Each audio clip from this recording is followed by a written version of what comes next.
Helping you find where the jobs are. We've got two areas for you to consider during the hour. Up first, taking advantage of the oil boom. Unfortunately for Jeff Locke, the story takes place in Stanley, North Dakota, where temperatures are well below 0 degrees Fahrenheit. So that's, oh my goodness, Jeff, are you warm? Is that enough coverage for you?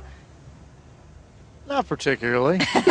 Minus 14 at the moment. Wow.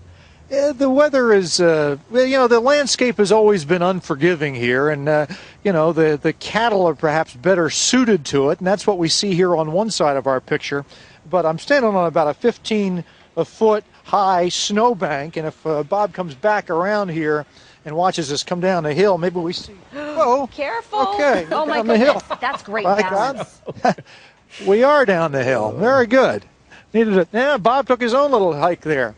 Look what's behind us here. In addition to the unforgiving landscape, not only do you see, and maybe, Bob, you see the pumping well, you see the other one we visited earlier in the morning. This is a well being drilled. Hey, Fred, come on over with us.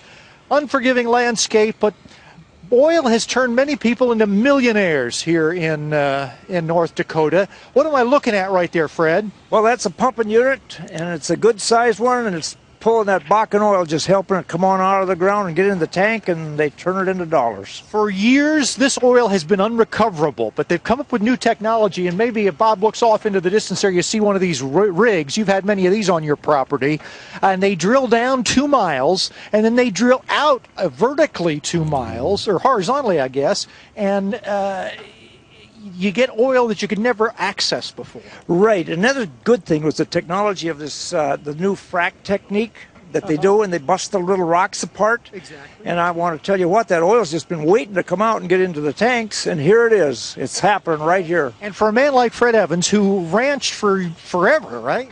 Right. We just had the ranch and struggled away with all the things like agriculture is, and then here to be sitting on this oil all that time. Wow. He could afford a new coat and everything else now, by golly. Now, these when they put these things in, obviously they need infrastructure. They need people. You don't have enough people to do all that needs to be done here, to work in the shops, to be... You need people. Oh, yeah, it's unbelievable, and living conditions are a little bit different, but I tell you, people are finding a place to live because the money is here, and they can come, and I'll tell you what, there's so much opportunity for anything, just to do anything. Well, we'll be next hour down in Stanley, in downtown, where they're living in campers in 50-degree wind chill. At least you got a house to live in. They don't have enough houses to house the people they want to bring in. They don't have enough workers. Come on to North Dakota. Come to North Dakota. Another thing, though, that we're right in Whiting's area here. Whiting's been a wonderful outfit to work with. Great, we're great. Wearing their helmets here. Yep. And Fred knows Whiting real well because they're the folks that are paying you for the mineral rights to your land to go and drill in. Yep. And he likes those guys, They're good as guys. you might guess. Well, I can say Fred might have been able to afford a new coat. I don't think he needs one. Looks like Fred's wearing a windbreaker out there in North Dakota. He's Guy's used to it by now. Used to the elements. I guess you get used to it. Thanks. I mean, the takeaway, right, is that the quality of life in North Dakota, South Dakota, where he was, seems to be improving with this increasing business presence. That's got to come as well, so more people will be more likely to work. I mean, think about when they built the Alaskan pipeline. All the people that went up to Alaska to work in those harsh conditions. Good comparison.